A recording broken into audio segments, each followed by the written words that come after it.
Queria começar agradecendo ao professor Walter Insir, a Maria Helena, ao pessoal da equipe pelo convite, e falar que eu estou extremamente constrangida de estar aqui depois da fala do professor Saldivo. Então, vai ser um desafio grandíssimo. A minha sorte é que é bem técnico, né? Então, eu espero que a parte técnica envolva vocês.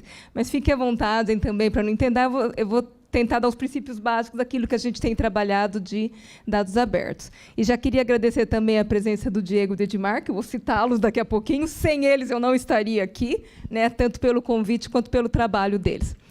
Bom, a gente vai falar um pouquinho hoje de dados abertos. É um tema que tem surgido aí um pouco mais recentemente e tem causado dor de cabeça em algumas pessoas e revolta em outras. Daqui a pouquinho talvez vocês entendam o porquê. E gostaria também de dar os créditos. Alguns desses slides foram elaborados pela professora Cláudia Medeiros, que é presidente de um grupo de trabalho da FAPESP, que tem cuidado deste assunto. Então, dar os créditos a ela também, professora da Unicamp, e depois eu vou falar desse grupo. A gente começa falando assim, por que eu preciso disso? Ou será que eu preciso disso? Isso é especialmente para todos nós que estamos começando na pesquisa, ou que já temos alguma experiência. E eu diria que principalmente para quem está começando ou para quem está no meio e chegou naquela fase de precisar de dados de alguém. Então, tomara que vocês entendam, né? É um filminho, ele tá, espero que as legendas se carreguem, né, João? A gente testou ali, tivemos um desafiozinho, vamos ver se a gente consegue carregar. Esse filminho foi feito pela Universidade de Nova York, ele não é muito longo, mas ele é justamente, ele explica um pouquinho o dilema que eu particularmente passei no meu mestrado e doutorado, e eu acredito que alguns de vocês, se não passaram, pode ser que passem. Será que ele está com o filme? Hello. My name is Dr. Judy Benign. I'm an oncologist at NYU School of Medicine. Hello, Dr. Judy Benign. I read your article on B-cell function. I think that I could use the data for my work on pancreatic cancer. I am not an oncologist. I know, but I think I could use the data for my work on pancreatic cancer. Do you have the data? Everything you need to know is in the article. No. What I need is the data. Will you share your data? I am not sure that will be possible. But your work is in PubMed Central and was funded by NIH. That is true. And it was published in Science, which requires that you share your data. I did publish in Science. Then I am requesting your data. Can I have a copy of your data? I am not sure where my data is. But surely you saved your data. I did. I saved it on a USB drive. Where is the USB drive? It is in a box. It is in a box at home. I just moved. But can I use your data? There are many boxes. So many boxes. I forgot to label the boxes.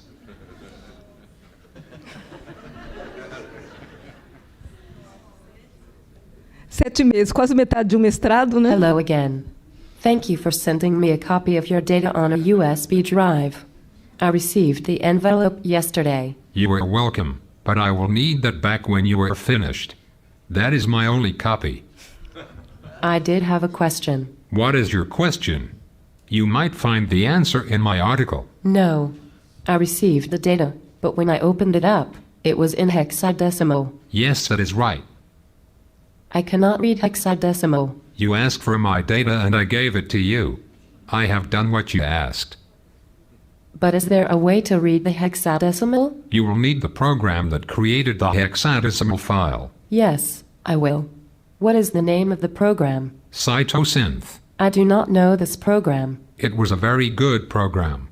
The company that made the program went bankrupt in 2007. Do you have a copy of the program? I do not use this program anymore because the company that made it went bankrupt. Maybe you can buy a copy on eBay.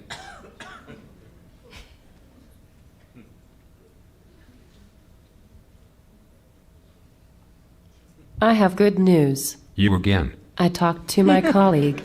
She knew a person with a copy of the software. Then why do you need me? Everything you need to know about the data is in the article. I opened the data and I could not understand it. If you have the program, you will find it is clear. Well, I noticed that you called your data fields SAM. Is that an abbreviation? Yes, it is an abbreviation of my co-author's name. His name is Samuel Lee. We call him Sam. I see.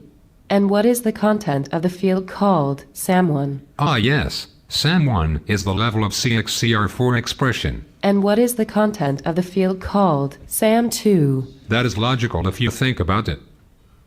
What is the content of the field called SAM2? I don't remember. What about SAM3? Is there a guide to the data anywhere? Yes, of course. It is the article that is published in Science. The article does not tell me what the field names mean. Is there any record of what these field names mean? Yes. My co-author knows what the content of SAM2 is and SAM3. And SAM4. Can I talk to your co-author? I'm not sure. I would very much like to talk to your co-author. Well, he was a graduate student. He went back to China 2 years ago. Can I have his contact information? He is in China. His name is Sam Lee.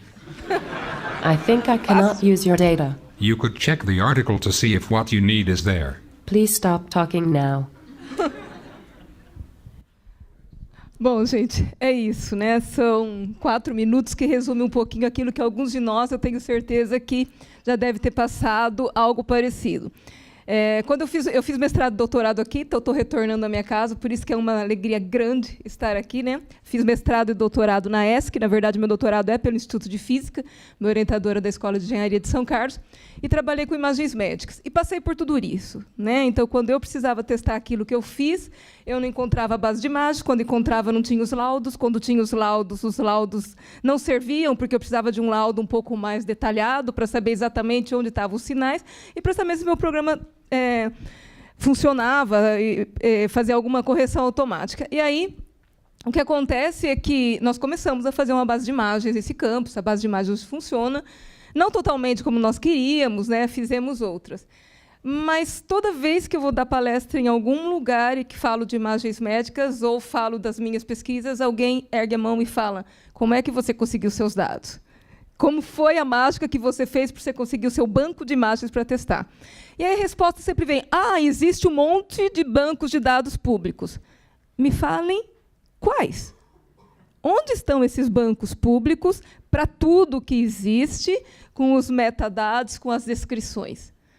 Então, algumas áreas que são mais bem organizadas, de fato, existem. Existem, inclusive, benchmarks, padrões, que você faz a sua técnica e você coloca o seu programa lá, inclusive.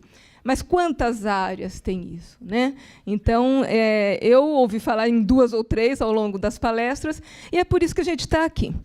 Bom, na verdade, a gente vai falar um pouquinho o que é esses dados abertos, o que é essa onda que vem aqui, e a pergunta que fica no final é: será que a gente consegue fugir disso? Então, já dando um spoiler, a minha resposta é: acho que não. Tá? Bom, então, quando a gente está falando de Open Science, nós estamos falando, na verdade, apresentando uma definição de 2018 da da Academia Americana de Ciências, que ela está tratando de Open Access, artigos de acesso aberto, dados abertos e software aberto. Tá? Eu não vou tratar no assunto de artigo, mesmo porque eu sei que isso também já causou revolta. A Pró-Reitoria de Pós-Graduação fez um seminário com o diretor científico da FAPESP, só isso, o professor Carlotti estava aqui. Também tem bastante gente revoltada como isso, mas não é o nosso assunto hoje. E Open Source eu não vou falar, mas eu vou falar um pouquinho dele porque ele está ligado aos dados abertos. Tá? Do que a gente está querendo tratar aqui? Na verdade, eu tenho grandes bancos de dados, famosos Big Data. Aqui tem dados de experimentos, instrumentos, arquivos, artigos, etc. E as pessoas interessadas em ciência, principalmente cientistas, mas não somente cientistas, deveriam ser capazes de acessar tudo isso de uma forma simples, de uma forma acessível. Tá? Agora, para que isso, né? Então, existe um ciclo de dados que a gente fala dos dados abertos, que é: eu crio o meu dado, processo o dado, analiso esse dado, preservo esse dado, deveria providenciar, fornecer acesso a esses dados para permitir seu reuso. Então, o básico, isso aqui não acaba nunca, mas o básico está aqui, ó. tá assim, aquilo que o Brasil tem tentado fazer há alguns anos com os INCTs, não sei se todo mundo participa, sabe do que eu estou falando, mas acredito que a maioria saiba, CEPIDs, a USP com os NAPs, de eu ter a mesma pessoa, eu tenho várias pessoas fazendo pesquisas parecidas em vários lugares do Brasil e ninguém compartilhando seus dados.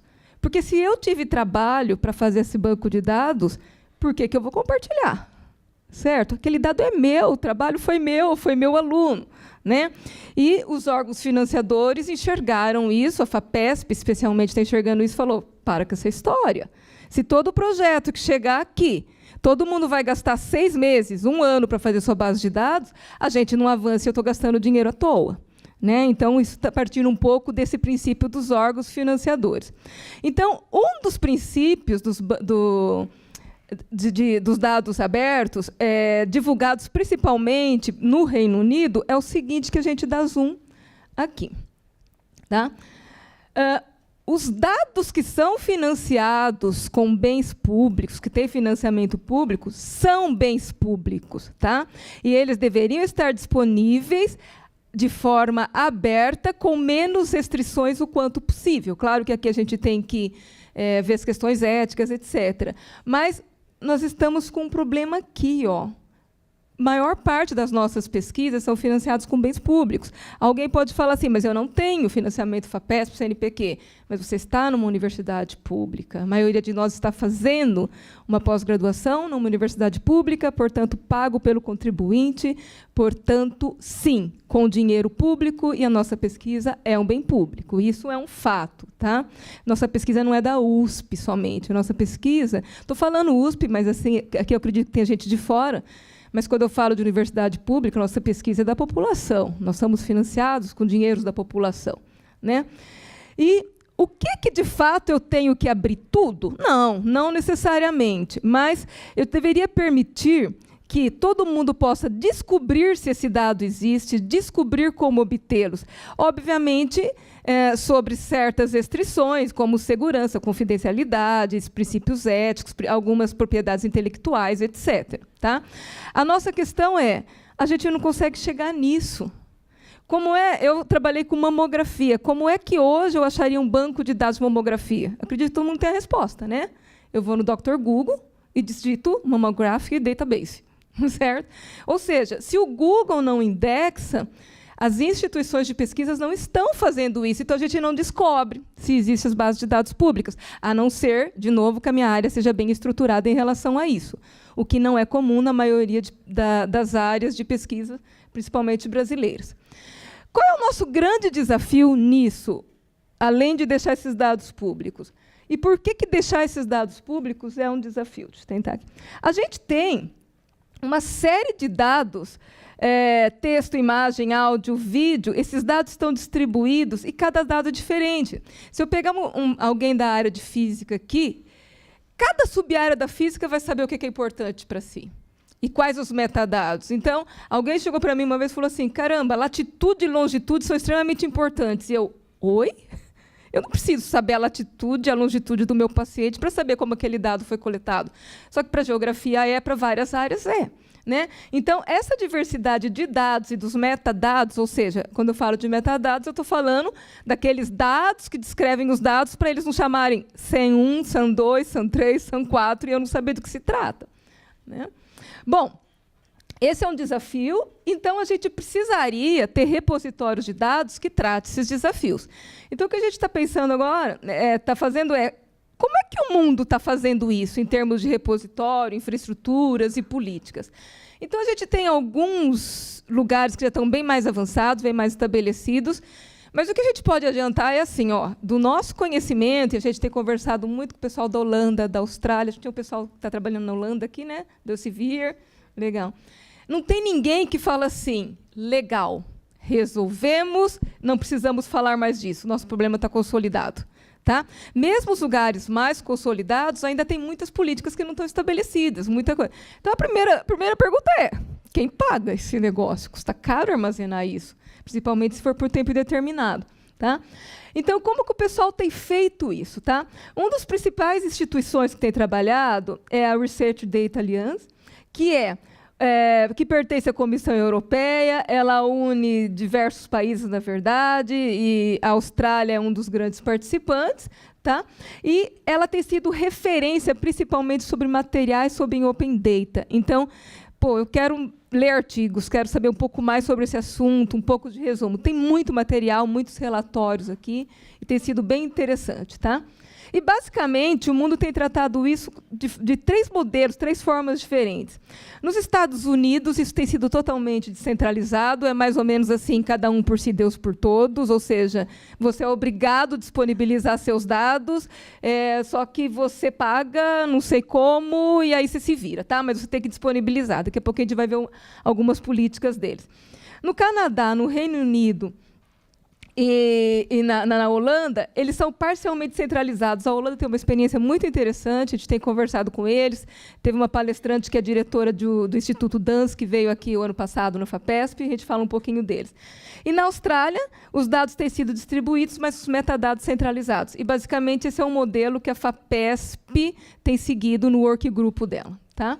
Então, entrando um pouquinho mais de detalhes, então, no Reino Unido, a gente tem o Digital Curation Center, na Austrália tem o Serviço Nacional de Dados, e na Holanda tem o DANS, que é um instituto nacional, e que foi um modelo bastante interessante. Eu vou mostrar os sites deles daqui a pouquinho. Então, o que eles fazem em geral? Os dados institucionais são centralizados. Tá? O que significa isso? Significa que... Esse aqui é o site do DCC, do Reino Unido, né, que tem muito material também, bastante interessante. Esse é o site da Austrália, que também tem relatórios, materiais, uma série de treinamentos, inclusive, sobre isso, para bibliotecários, para pesquisadores. Tá? E esse é da Holanda. Vou parar um pouquinho na Holanda para falar assim.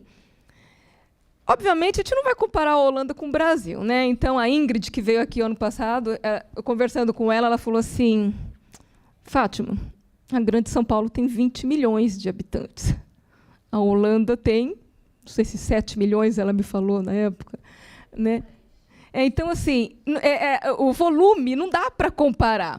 Mas a questão que eles fizeram é que eles criaram esse instituto, o DANS, com toda uma estrutura financiado pelo governo, e os projetos que têm financiamento do governo já têm um repositório de dados nacional, institucionalizado, sistematizado, estruturado, onde busca, feito divulgação, fazem material, uma coisa fantástica, mas, obviamente, funciona bem, né?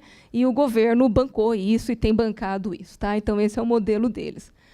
Nos Estados Unidos, o que tem acontecido é que, desde 2009, gente, faz 10 anos, né? A gente começou com isso ano passado na FAPESP, e só a FAPESP, por enquanto, até onde eu sei. Tá? Mas faz 10 anos que o plano de gerenciamento de dados, eu falo um pouquinho dele daqui a pouco, é obrigatório nos Estados Unidos. Só que cada instituição é responsável pelo seu próprio repositório, só que o pesquisador, ao pedir financiamento para uma das agências, por exemplo, o NSF ou o NIH, ele tem que falar como é que você vai disponibilizar seus dados. Está no seu repositório institucional? Você tem repositório institucional? E não adianta falar, eu não tenho como disponibilizar. Não, você pode, né? Mas provavelmente você não vai conseguir o financiamento. Né? Então, cada um tem as suas regras específicas nesses repositórios, e o problema é que eles não são interoperáveis. Ou seja, cada um faz do seu jeito, alguns com sistemas proprietários, alguns com sistemas públicos, as plataformas variam, e eu não consigo um lugar que fale, vou pesquisar por aqui. Tá? E as agências agora estão tentando fazer algumas regras nos planos de gerenciamento de dados, mas que para tentar padronizar isso aqui. Mas a gente sabe um pouco, a nossa experiência brasileira é isso, né? Depois que você começa alguma atividade sem padronização, é um pouco difícil você padronizar, né? A gente sabe, tem algumas experiências disso, né? Então, aqui tem o site do NIH, falando das políticas de compartilhamento de dados. Não há sinalização deles, por enquanto, do governo financiar isso de uma forma sistemática, estruturada. Tá? Na Europa, desde 2017, todos os projetos com financiamentos públicos têm que tornar seus dados públicos. O que a gente tem conversado com o pessoal da Europa é que, nesse plano, no novo plano Horizon 2020, todo país terá que publicar os seus dados de forma livre, aqueles que são financiados. Então, isso não é um país da Europa, é a comunidade europeia que está fazendo isso. Só que a comunidade europeia, pelo menos por enquanto, também não tem nada centralizado, tá? Não tem uma política de centralização ou de parcialmente centralizado. Cada país vai ser responsável pelo seu. Tá? Então, aqui também tem o site da Comissão Europeia, e com algumas dicas, algumas regras para quem quiser consultar as políticas deles. Um bom exemplo é a comunidade de bioinformática, que tem essa iniciativa Elixir. Não sei se tem alguém aqui de bioinformática. Então, bioinformática é um bom exemplo de uma comunidade estruturada, que, na verdade, o que eles fizeram? Existe uma união de diversos países, via seus centros de pesquisa, que tem publicado os seus dados numa plataforma única, que é essa plataforma Elixir aqui. Tá? Então, é comum hoje, para quem trabalha com bioinformática, ir nessa plataforma, publicar os seus dados com os seus metadados e obter dados dali. Só que você tem que fazer parte dessa comunidade, né? Até onde eu sei, não é exatamente totalmente público. Alguém que entra lá pode obter, tá, esses dados. Tem que fazer parte da comunidade, mas é um grande avanço.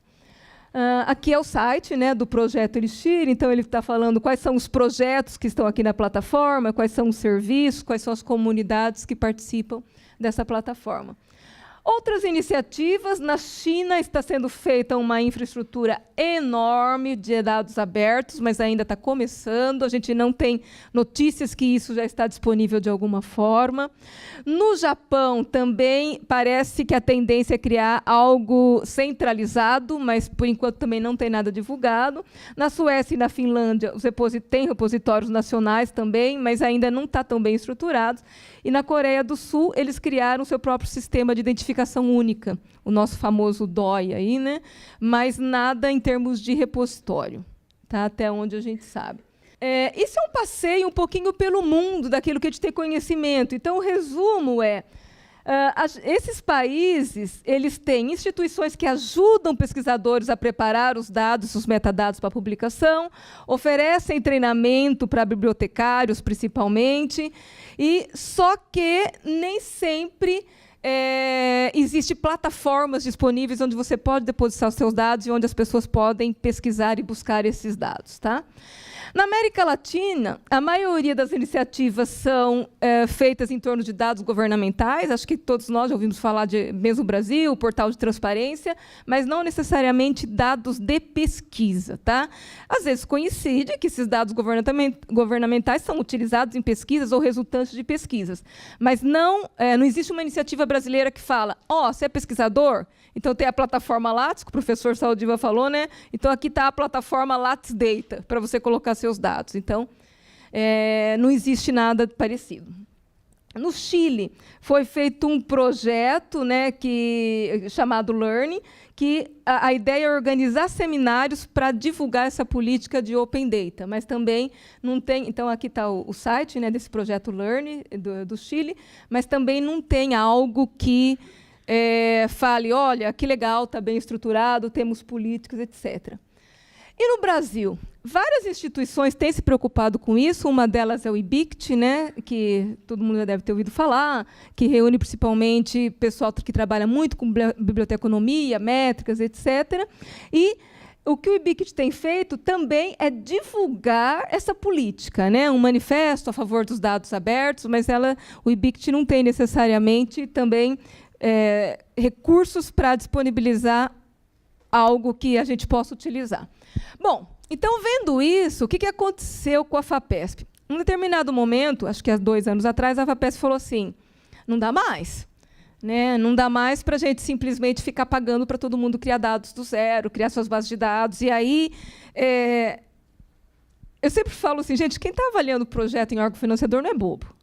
A hora que você apresenta seu relatório e fala assim, olha, eu não consegui atingir os resultados totais porque faltaram dados, isso cola uma vez, cola 2 vezes, cola 3 vezes. Só que chega uma hora que a FAPESP precisa agir institucionalmente. A FAPESP precisa falar, peraí, se metade dos relatórios que chegam aqui falam que faltaram dados, que tem dificuldade no acesso a dados, a gente precisa fazer alguma coisa. Então, o que a FAPESP fez? a partir disso, a partir dessa necessidade. Duas ações principais. Em 98, ela criou o Cielo.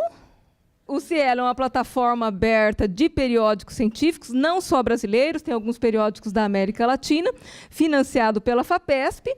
E ela criou, em 2011, um código de boas práticas científicas, que eu acredito que todo mundo que já teve financiamento ou tem financiamento da FAPESP já deve ter acessado, né? E esse código de práticas científicas fala de compartilhamento de dados, etc. Em 2017, ela foi um pouquinho mais forte, um pouquinho mais enfática nisso, e falou assim, precisamos melhorar isso. Então, o que foi feito em 2017? Ela criou, além do código de boas práticas, ela criou uma página que fala justamente do plano de gerenciamento de dados, né? Aqui é o código de boas práticas, depois a gente pode acessar lá, quem tiver curiosidade no FAPESP.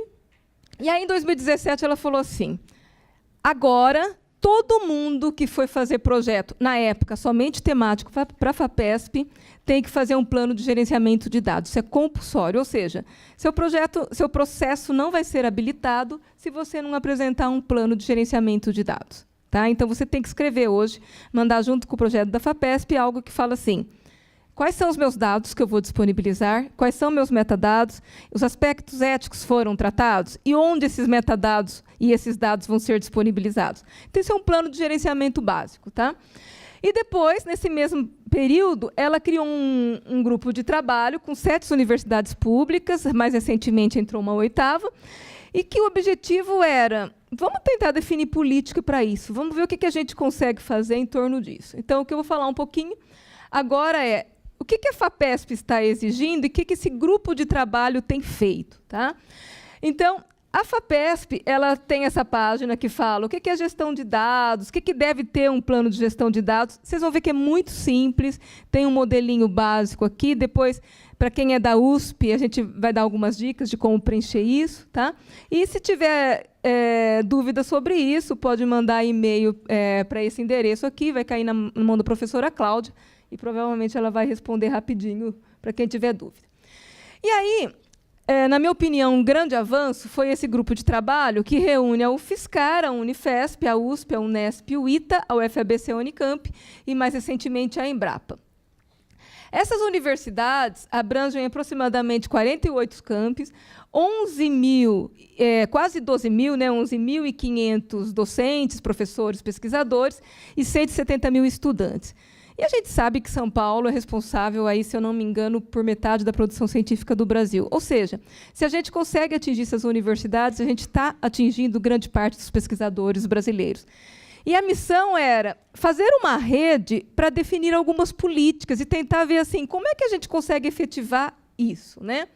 Então, a Embrapa entrou mais recentemente, está colaborando com isso, entrou agora, na verdade, no começo de 2019.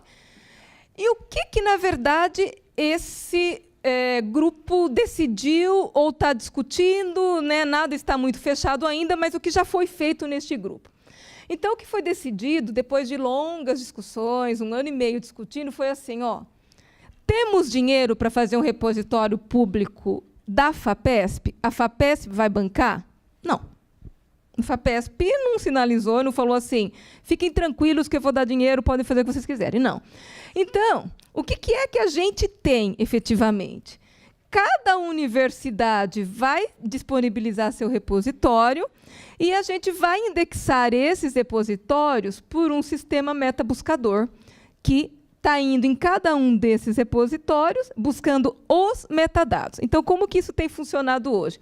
Isso está pronto, na verdade, não está público, quer dizer, está público, acessível, né, Diego e Edmar, mas não está inaugurado, digamos assim. E cada universidade assumiu algumas responsabilidades. E aí, o que coube à USP? A USP coube implementar esse metabuscador. Então, agora eu já faço meus agradecimentos muito públicos e merecidos ao Edmar e ao Diego. Isso foi implementado por eles, depois de longo estudo, deu muito trabalho, mas está funcionando, está indexando os repositórios que as universidades vão disponibilizando. E que repositórios são esses? Gente, acreditem, nós ficamos pelo menos uns 6 meses lendo artigos falando como é que a gente faz isso. Cada um faz seu sistema. Como é que a gente torna isso interoperável? Então, o que nós decidimos? Nós pegamos as 3 plataformas livres mais citadas nos artigos que a gente leu, nos relatórios que a gente leu, que são o Dataverse, o Secan e o DSpace. São 3 plataformas livres de repositório de dados científicos, porque elas podem ser utilizadas também como repositório de produção científica, mas elas são boas para fazer repositórios de dados. Estudamos, vimos prós e contras, nenhuma é perfeita, são livres, então poderia ser perfeita se a gente fizesse. Temos dinheiro? Temos um time de 20 programadores para construir isso em 6 meses e dar manutenção? Não temos. Então, vamos pegar o que temos e fazer o melhor que nós conseguimos. E todas as universidades foram por esse caminho, cada uma ficou livre. Qual era o compromisso dessas universidades? Disponibilizar de alguma forma pública os metadados, de tal forma que esse metabuscador fosse capaz de indexar e achar. Então, quem digitar hoje o endereço é metabuscador.sc, de São Carlos.usp.br, porque ainda não é oficial. Quem digitar vai achar qualquer dado aqui. Na verdade, hoje vocês não vão achar nada, porque só tem um repositório teste da USP. As universidades ainda não disponibilizaram, mas vocês podem ver a plataforma em funcionamento, a carinha da plataforma. Então, todas essas universidades, cada uma adotou uma plataforma. Algumas adotaram o Dataverse, outras DSpace. E coube a nós, mais especificamente ao grupo do CETISP, aqui aos meninos que estão aqui, estudar cada uma dessas plataformas e estabelecer um protocolo de conversa entre elas. Tá? Bom, o que funciona hoje? O que é indexado aqui são só os dados sobre dados, ou seja, os metadados. E aí, essa plataforma remete à origem e o dado é efetivamente buscado aqui. Tá? Então, isso está pronto, na verdade, e cada universidade, a USP já tem a dela, daqui a pouquinho eu mostro um pouquinho como está funcionando. E o que foi decidido também, lembra que eu comentei, falei, gente, um desafio é eu saber que dados que são importantes para cada área. E se eu for perguntar para os pesquisadores de cada área, cada um vai apresentar um conjunto de 30 metadados. Não dá. Tá? Então, o que foi decidido é, vamos fazer o mínimo possível o que todo mundo precisa. Então, foram escolhidos 9 metadados obrigatórios, ou seja, aquelas 8 universidades têm que disponibilizar esses 8 metadados obrigatórios, que são os comuns. Título do projeto, palavra-chave, se tem agência financiadora, o identificador único, o tipo do arquivo, tá? E alguns metadados opcionais. Acho que são mais 16 opcionais, não vou lembrar todos, mas tem a famosa latitude e longitude, data de coleta de dados, quem é o autor de dados, se tem alguma publicação relacionada com aquela dados e assim por diante. Por que esses metadados e por que foram escolhidos? Como que eles foram escolhidos? Primeiro, porque esse workgroup é formado por pessoas de tecnologia e pesquisadores e bibliotecários. Né? Então, teve um papel enorme dos bibliotecários aqui, o pessoal da UFSCar participou bastante disso, para falar o que todo mundo precisa. E depois, é aquilo que aquelas plataformas gratuitas indexam. Né? Então, todas elas tinham esses metadados, ou a gente fez um mapeamento desses metadados para ficarem disponíveis.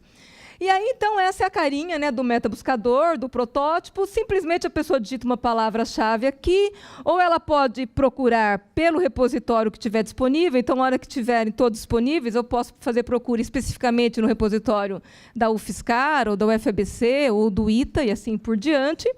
E a própria plataforma já deixa eu fazer pesquisas, por exemplo, por assunto, por autor, por palavra-chave, por data de publicação.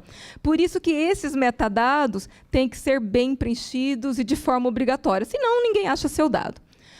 Uma vez que esses dados estão disponíveis, então, a pessoa vai para o arquivo original e dá download no arquivo. Tá? Bom, foi feito isso, e aí foi feito esse workshop no FAPESP, e aí a gente chamou o pessoal da Holanda para entender, veio o pessoal do Canadá, e aí a USP falou assim, nós precisamos andar, nós estamos atrasados com isso. Então, o que a USP fez, na verdade? Né? E algumas ferramentas já estão disponíveis para os pesquisadores da USP. A USP falou assim, olha, eu preciso, de alguma forma, dar apoio para esse ciclo. Então, vamos criar uma ferramenta que dê apoio para isso, para todas as fases do ciclo de vida. Então, a USP, por meio da participação da FAPESP, ela ajudou a definir políticas, fez aquele metabuscador, e ela criou um site para fazer o plano de gerenciamento de dados, que eu mostro para vocês daqui a pouquinho. Tá? Ela criou um grupo específico que tem participação da Pró-Reitoria de Pesquisa, da Pró-Reitoria de Pós-Graduação, da Superintendência de TI, que é quem eu represento aqui, e do Serviço de Bibliotecas da USP. Tá? Ela tem um repositório que está quase sendo lançado, ele está pronto, mas não foi lançado porque faltam ainda nossas portarias, e está desenvolvendo sistemas, alguns sistemas para alimentar esse repositório. Então, o que a gente mostra aqui para você é algo que agora... Opa! Só para a gente fazer jus, né?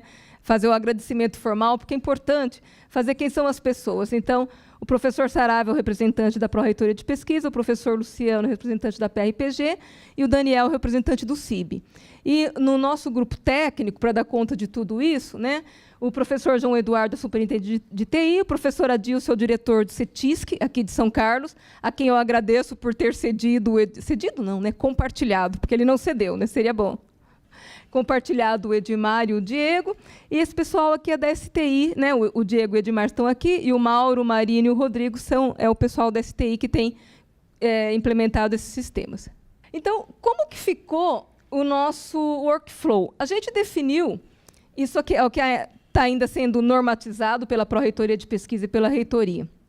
A gente definiu que a gente faria um workflow, que seria assim, o docente solicita espaço em um sistema, por meio do sistema corporativo. Isso vai ter um grupo, um comitê gestor, nomeado pela reitoria, que vai, se a solicitação for muito além daquilo que é padronizado, que o docente tem direito, ele vai avaliar aquela solicitação.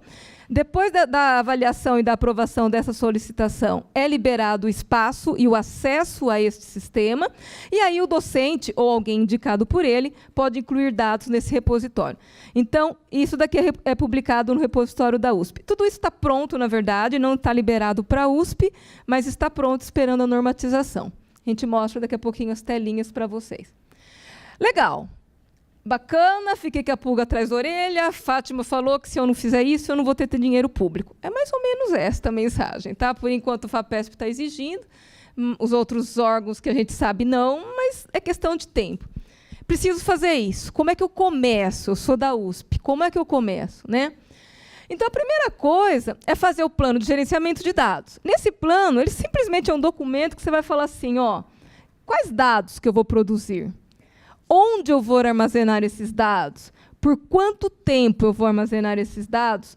Como eu vou armazenar esses dados? E eu vou dar informações se os aspectos éticos de privacidade, de propriedade intelectual foram tratados. Ou para quem e como que eles podem ficar disponíveis. Então, este plano, na verdade, ele é um plano vivo, digamos assim, né, que pode ser alterado à medida que for necessário. Mas eu preciso criar, gerenciar os dados e revisar o plano quando for necessário. Bom, como é que eu posso fazer isso? Eu posso simplesmente entrar no Word, digitar tudo isso daí, gerar um PDF e mandar para o FAPESP. Vai ser atendido. Puxa, mas será que não dá para ajudar? Essa ferramenta, DMP2, é uma ferramenta, por enquanto, a versão americana é gratuita, a versão europeia já é paga. Tá? Então, obviamente, como a gente vive procurando coisas de graça, porque a gente não tem dinheiro extra para nada, a USP também está indo para as plataformas gratuitas. Né? Então, a USP se cadastrou, na verdade, ela se tornou uma afiliada dessa instituição, que é a DMP2, para poder utilizar essa ferramenta. E, quando a gente é afiliado, a gente pode criar alguns templates que a gente disponibiliza para os pesquisadores daquela universidade. Então, quando você entra, antes de você se cadastrar, você vai falar que universidade que você é. Então, se vocês entrarem lá, vocês vão ver que já tem Universidade de São Paulo. Então, entrando lá, cadastra como Universidade de São Paulo, e a hora que você se identificar que é USP, vão aparecer esses dois planos aqui. É um template baseado no DCC, que era aquele Digital Curation Center, lá da Austrália, do Reino Unido, tá? Mas, na verdade, isso aqui é a versão americana. E um template mínimo, que a gente se baseou naquilo que a FAPESP está pedindo. Então, tem dois templates lá, que são extremamente simples, e o que eles fazem é o seguinte. Então, aqui, você se loga, ele vai pedir a sua instituição, né? Aqui que ele vai falar assim, você quer se logar pela instituição? Bacana. Então, de onde você é? Sou da USP. Né? A partir do momento que você é da USP, ele já vai disponibilizar aquilo. Isso é interessante. Depois que você faz seu plano, você pode torná-lo público. Então, se teve pessoas da USP que tornaram seus planos públicos, você pode acessar para ter alguns modelos também. Já tem alguns fazendo isso lá na USP. Tá? Aí você escolhe qual template você quer. Eu estou escolhendo o mínimo aqui. Pede para ele criar o plano. E, ao pedir para ele criar o plano, para a ferramenta criar esse plano, o que ele vai fazer é apresenta uma série de abas. A tradução foi nossa, foi livre, tá? Então, nós que traduzimos em português, se tiver algum erro de tradução, vocês podem nos comunicar que a gente conserta.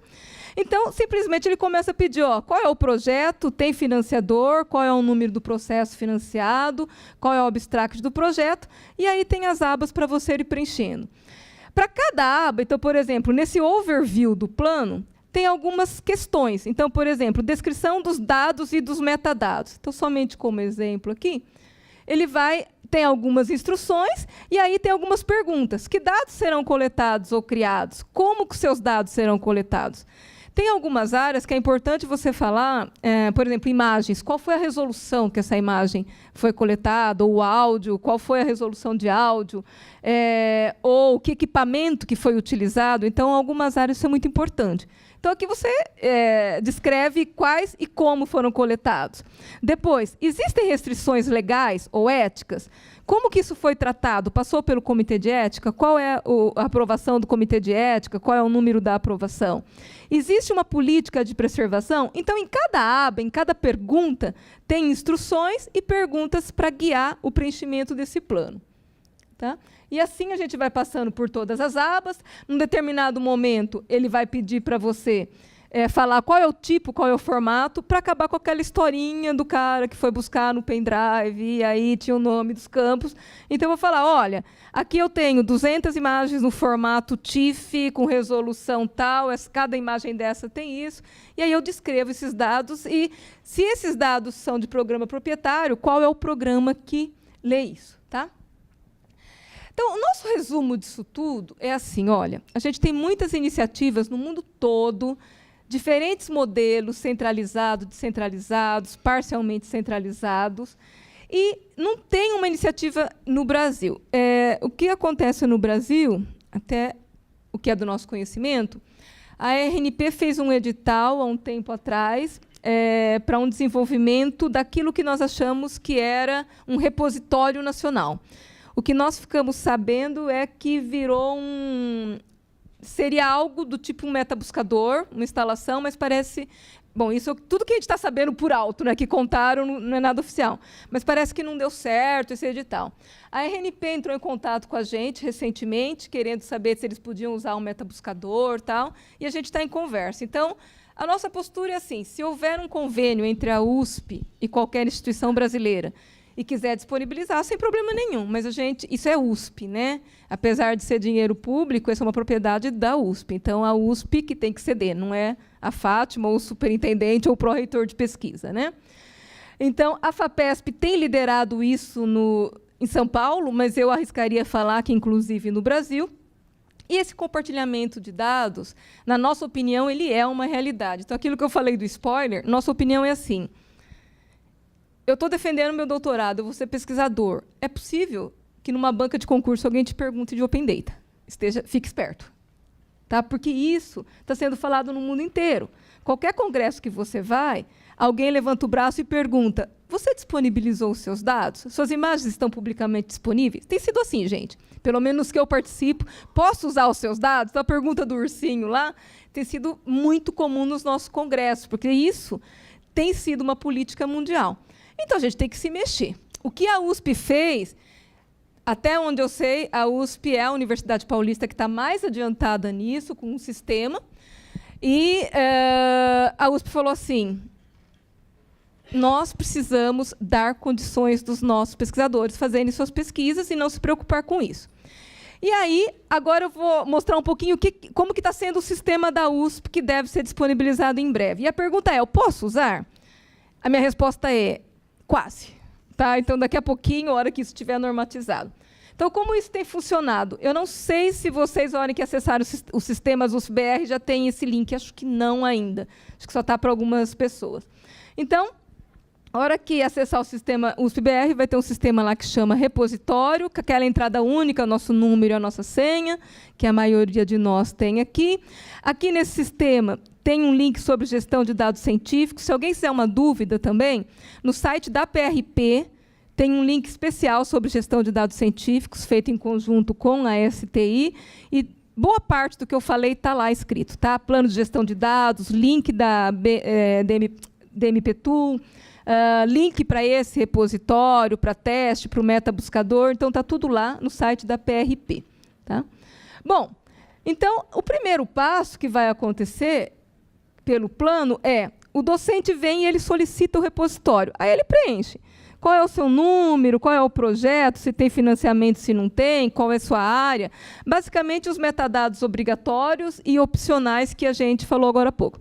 E aqui, num determinado momento, para solicitar repositório da USP, vai ter que apresentar o plano. Então, tem que ter um plano de gestão, que pode ser um documento, mas vai ter que falar onde é que está seu plano de gestão de dados. Isso vai ser obrigatório, já que os órgãos financiadores estão solicitando. Tá? A partir do momento que eu envio uma solicitação, e isso passa por uma análise do comitê gestor, agora, o que eu falei que não está pronto ainda, porque ainda falta a definição de algumas políticas. O que a gente está discutindo é assim, né? Isso passou pelo Conselho de Pesquisa no mês passado. Quanto de espaço?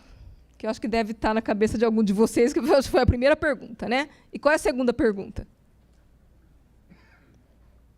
O que a gente pergunta sempre de um projeto? Quanto de espaço? Por seus dados. Alguém falou. Por quanto tempo e quanto custa. Tá? Então, a ideia é que a gente tenha uma determinada quantidade de espaço por uma determinada quantidade de tempo que está ainda em discussão, mas, por enquanto, pelas contas que nós fizemos, 2 gigas, em princípio, por cada docente, e por 5 anos, de graça. Tá? O docente usa. A partir disso, o docente pode requerer por meio de dinheiro de pesquisa, porque isso custa caro. Né? Então, a nossa conta foram 6 mil docentes utilizando 2 gigas, é aquilo que a gente tem disponível em nuvem. Para aumentar esse espaço em nuvem hoje, que é a responsabilidade da STI, eu preciso comprar. Né? Preciso ter servidor, tal, então isso tem custo. Né? Então, tudo isso com o apoio da Pró-Reitoria. Bacana. E aí, depois que tem essa liberação, esse grupo gestor. Então, alguém precisa ter um conjunto de dados que mudou o dado da humanidade, saúde pública, dados sobre a dengue do Brasil inteiro nos últimos 20 anos. Opa, é a Pró-Reitoria de Pesquisa que vai falar. Libera 1 tera para esse cara. Falou, está liberado. Entendeu? Então, por isso que tem um comitê que vai ser composto por pessoas de áreas diversas para analisar a relevância de liberar mais espaço quando necessário. Tá? Bom, uma vez liberado esse espaço, a pessoa pode inserir quantos conjuntos de dados ela quiser naquele repositório. O repositório significa você tem um espaço para você conseguir colocar os seus dados. Eu preciso colocar tudo de uma vez? Não, você pode colocar hoje, amanhã, daqui a 2 anos, daqui a 3 anos. Não tem problema algum. Tá? Preciso ter projeto aprovado para colocar? Não. Por enquanto, o único requisito que está para ser normatizado, mas a tendência é que seja docente da USP, docente ou docente sênior. Tá? Mas se eu for pós-doc, aí você tem que pedir para o docente que é seu supervisor. Tá? Porque não dá para liberar para todo mundo. Então, a responsabilidade é do docente, por enquanto. Então, eu posso inserir o conjunto de dados. Quando eu for inserir esse conjunto de dados, aí ele vai perguntar para mim qual é o título do conjunto de dados. Né, que pode estar ou não relacionado a um projeto. Qual é o assunto? Então, todos esses atributos são os atributos importantes para que o conjunto de dados seja encontrado depois publicamente. Depois disso, acho que eu fiquei numa posição ruim aqui, né? Eu vou falar qual é o tipo de dados, se tem financiamento, se tem citações referentes a isso, quem é o editor, quem são os autores desses dados. E, finalmente, eu vou colocar o arquivo. Por enquanto, o modelo que a USP está adotando cada conjunto de dados é um só arquivo. Eu tenho 1.200 imagens. Zipa e manda num arquivo. Tá? A ideia é essa, para ficar fácil para as pessoas encontrarem também e para ficar fácil para dar upload. Né? E aí eu envio para aprovação. Eu envio para aprovação, o que vai acontecer? O que acontece com esse dado para ser aprovado? Tem um fluxo que não está definido ainda. A ideia seria, inicialmente, a CPQ, atestar que foram tratados os aspectos éticos e legais, e o CIB atestar que os metadados estão ok. Isso está em discussão ainda, as CPQs parece que não querem assumir essa responsabilidade, porque acaba que pode ser que trave o processo, então isso quem vai decidir é o Conselho de Pesquisa. Então, provavelmente o CIB vai fazer curadoria dos dados, e a partir do momento que esses dados forem liberados, essa é a carinha do repositório da USP. Tá? Então, vai ter repositório de dados lá, quais são as submissões recentes, e aí eu posso pesquisar de qualquer jeito. Uma vez que foi para o repositório público da USP, automaticamente isso remete ao endereço original. Dependendo do tipo de arquivo, eu já consigo abrir no próprio navegador. Nesse caso, era uma imagem, então a gente conseguia abrir no próprio navegador, senão eu posso dar download nesses dados, de qualquer forma. Né? Essa era uma imagem. E, automaticamente, já vai para o metabuscador. Tá? Então, tudo isso é automático, esses dados ficam públicos. A última questão que eu acho que é importante aqui que são duas que eu acho que a gente tem que ter em mente. A gente falou de órgão financiador, que não vai ter como fugir disso, porque senão eu não consigo dinheiro de pesquisa. Mas não é só isso. Né? Muitas revistas têm pedido os dados. Tá? Então, não dá tempo de a gente mostrar, mas o que tem acontecido muito que volta e meia, quem acompanha a revista da FAPESP vê aquela sessão de boas práticas, volta e meia a gente tem problema de retratação, problema de dados, problemas de fraudes, problema de plágio. Então, tem acontecido de muitas revistas exigirem os dados. Então, a ideia é que isso fique fácil para o pesquisador, que ele não precise cuidar, tem um servidor na sua sala, que se acabar a energia, os dados não ficam disponíveis. Uma vez que eu tenho um repositório institucional, a responsabilidade de manter isso 24/7, o famoso 24/7 que a informática gosta de falar, né? 24 horas por dia, 7 dias por semana, é da USP, não é do pesquisador. E, por último, que eu acho que é importante falar das revistas, são duas coisas que brilham os nossos olhinhos como pesquisadores. Né? Um é citação. Então, a disponibilização dos dados pode aumentar a nossa citação. Se eu tiver, uma vez que eu coloco publicamente quais são as publicações relacionadas com aquilo, pode aumentar a minha citação dos meus dados e a minha citação do próprio artigo relacionado àqueles dados. Tá? E, por último, só terminando, antes da gente falar isso, é o seguinte. O que a USP tem feito, né, e eu estou aqui para falar em nome da Superintendência de TI, em nome do grupo de trabalho que está cuidando disso na USP, é facultativo. Tá? Porque isso eu apresentei uma vez numa reunião de dirigentes, eu quase apanhei de um professor. Né? Porque, pelo amor de Deus, eu colho o dado 5 minutos, você vai fazer o digitar. Não, gente, isso aqui é o seguinte. A USP está querendo, né, essas 4 instâncias que formam um GT, PRP, PRPG, CIB e STI, nomeados pela reitoria, ela está querendo oferecer uma facilidade. Tudo isso é facultativo e a gente pretende que isso esteja disponível em breve para todos vocês. Tá bom? Pessoal, desculpe se eu me alonguei. Rui, muito obrigada pela atenção de vocês.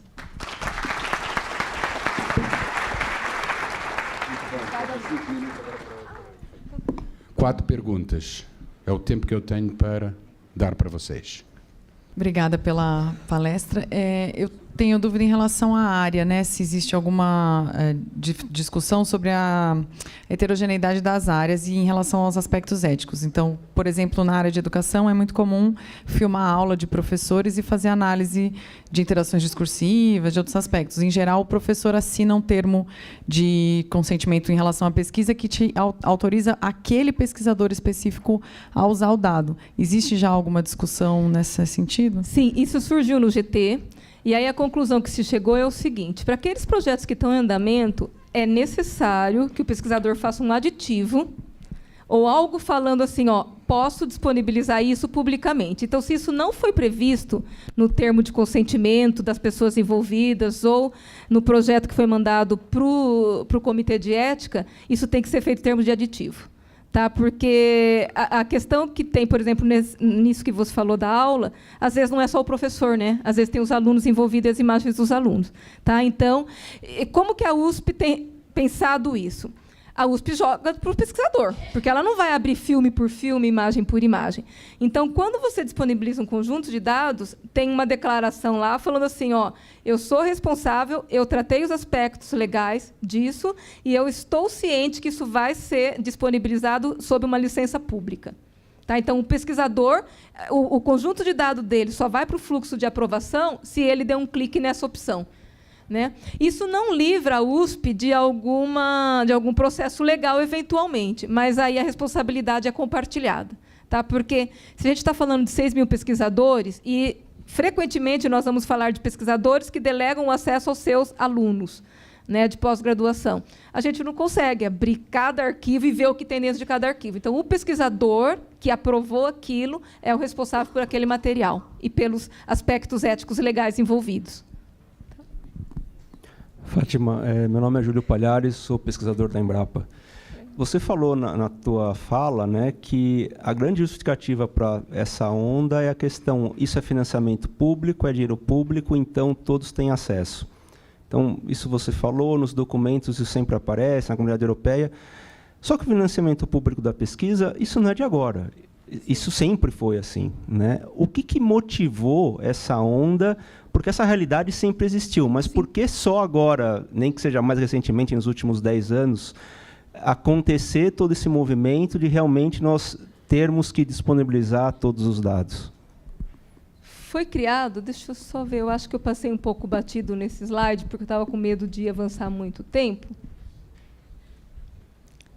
Há alguns anos, né, foram definidos esses princípios que a gente chama de FAIR, sobre Open Data, que fala que os dados têm que ser encontráveis, acessíveis, interoperáveis e reusáveis. Por quê?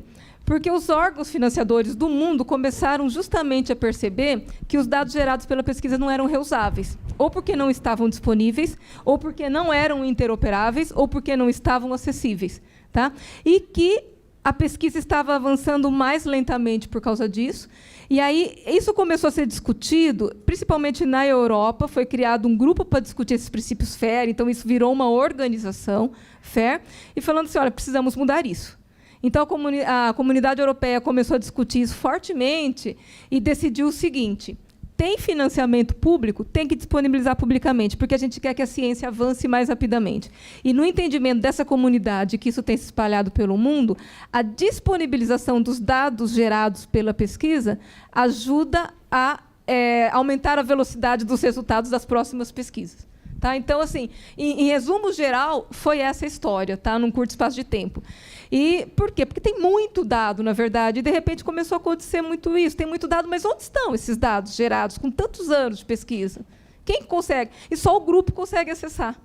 Né? Então, foi isso. Tá? Não sei se eu respondi, mas foi o básico, tá? Essa questão de deixar o dado disponível. Oi, Rui. Oi, eu sou Val Moura, aqui do Instituto de Física da USP. Eu queria a criação do repositório é uma resposta àquilo que o Brito falou na palestra dele. Não, na verdade que cada universidade deveria ter um repositório para... Na verdade, não. Isso veio antes, né? Isso já está sendo feito há 2 anos na USP. Mas o Brito falou de produção científica aberta, dos artigos abertos. Aqui a gente só está tratando dos dados da pesquisa aberta. Parece que é a mesma coisa, mas, na verdade, não é. Então, mas no final aí você fala que a pessoa anexa um artigo, não é? Não. Ela, no conjunto de dados dela, ela coloca, se existe publicações, ela só coloca a citação. Só a informação da publicação. É só a citação. Tá? É justamente... Não tem o PDF aí. Não, a ideia é... A gente aqui deixou totalmente separado isso. Né? Só para informação, existe um repositório de produção que é controlado pelo CIB, alimentado pelo CIB, mas eu não sei exatamente, eu não consigo te falar. O que eu te falar hoje, vou estar falando do meu sentimento. Eu não sei o quanto isso está funcionando e o quanto a USP está usando. Né? Mas a gente não tem tratado produção científica, só dados científicos. Tá, obrigado. Tá? Obrigada, Valmor. Veja bem, a minha formação realmente é toda USP, né? Mas eu estou lá na UFMT, lá Mato Grosso, Cuiabá. 2 perguntas. Então, quer dizer, fui um ex-USP, certo? Você fala USP, o ex-USP não existe, como ex-parceiro, né? Então, acho que vocês devem, queira ou não, a gente que tem uma formação dentro de uma USP ter um pensamento diferente. E, às vezes, a gente leva bordoada por causa disso, certo? E a outra coisa é o seguinte, vejo que o TI seu parece que tem uma dinâmica super... E eu vou lá, no TI nosso lá, eu consigo... tenho, assim, eu resolvi pagar um deles lá por fora e chegar, cortar ele, mandar ele embora, certo? Para fazer uma ficha de... Eu sou ginecologista, né? Para fazer uma ficha para mim levantar um dado, assim, chega no ano tal, quantos pacientes atendemos? Tá, não consegui isso. E estou tendo problemas. A minha pergunta é, vocês ajudariam nesse aspecto? Então, aí, terminando, claro. Eu tinha 20 mil laudos de ultrassonografia, mais ginecológico, mamas, né? E, veja bem, eu não consegui guardar esses dados. E eu deixei lá encostado, a Anvisa obrigou eu a dar um jeito naquilo. Quem ficou contente foi os catadores de papel. Puxa, que dor. Não, eu senti um peso no coração, sabe? Porque o interessante, feito praticamente a uma mão, certo? Não é assim, vários... daria uma coisa muito... Na minha cabeça, era uma coisa bonita, certo? Então, a gente que tem uma formação de pós-graduação na USP, a gente pensa diferente, apesar de a gente estar lá no Cafundé do Judas. Então, é isso que eu pergunto para vocês. E também peço para que vocês não esqueçam dos ex-USP. Obrigada, professor. O senhor tem total razão. Deixa eu só colocar essa questão dos ex-USP. Para docentes que foram da USP, o docente pode continuar como sênior. Então, essa foi a forma como a gente encontrou. Por que a gente não consegue abrir para todo mundo? Porque a gente não tem recurso. Né? Então, assim, isso é infinito. Você fala assim, todo mundo que passou pela USP pode usar o repositório. Não dá, a gente não tem espaço, não tem dinheiro para comprar servidor para fazer isso. Então, falta recurso. Né? O que a gente tem feito em termos de solidariedade? Os meninos que instalaram e que fizeram todo o sistema, eles fizeram manuais para ajudar. Então, assim, eu quero fazer uma plataforma livre e fazer um repositório de dados. A gente pode disponibilizar esses manuais de como foi a instalação, quais os problemas que deram. Além disso, assim, será que não dá para eu usar o repositório da USP ou ter uma versão do repositório da USP para mim? O que a gente tem estudado agora, inclusive com essas universidades paulistas, vamos estudar. Vamos fazer uma solicitação, porque a USP, ela sempre... se a gente chegar e falar assim, legal, como eu sou amiga, eu conheço a Eunice, lá da UFMT, ela foi minha aluna de doutorado. Como eu sou amiga da Eunice, o professor da UFMT pode usar aqui, tá? Da TI. Aí, vou falar com ela, hein? Aí o Tribunal de Contas vem e manda me prender. Né? Porque o Tribunal de Contas, a gente fala que a gente trabalha metade do nosso tempo para a USP e outra metade para o Tribunal de Contas, porque eles estão fazendo o papel deles. Porque no papel deles a gente está usando o recurso público para atender aquilo que não devia ser atendido. Mas quando existe um convênio, a USP tem uma contrapartida de alguma forma, tudo é possível, é só questão de sentar e ver quais são os termos. Então, assim, existem duas formas. Uma é passar este conhecimento de como fazer, que a gente tem alguns manuais, e o nosso pessoal está sempre disponível para ajudar. Né? Claro que, assim, se eu não tenho ninguém lá para fazer, é difícil eu falar, o nosso pessoal vai ajudar, mas não tenho ninguém de TI aqui. Complicado. Mas tem uma pessoa de TI que não sabe por onde começar. Temos material, vamos conversar. Então, essa é uma forma. E a segunda forma é justamente, eu gostaria de usar este repositório, este sistema. Aí a gente senta e conversa e vê se é possível fazer um convênio das duas partes. Tá? Então, assim, a USP, pode mandar e-mail para mim que eu encaminho para o superintendente. Eu não assino isso, quem manda é ele. Na verdade, quem manda é o reitor. Convênio quem faz é o reitor, mas vai por meio da superintendência. Essa gestão da USP, a gente tem percebido que tem muito essa questão de vamos ser solidários e vamos fazer o negócio crescer. Tá? Então, assim, a USP não é fechada para isso, não. A gente só precisa encontrar o caminho. Mas, se tiver uma solicitação de convênio ou de ajuda de conhecimento, a gente vai dar um jeito de ajudar, com certeza. Tá bom? Depois a gente pode conversar. Senhores, agradecimentos à professora Fátima. Obrigada, gente. Muito obrigado, professora.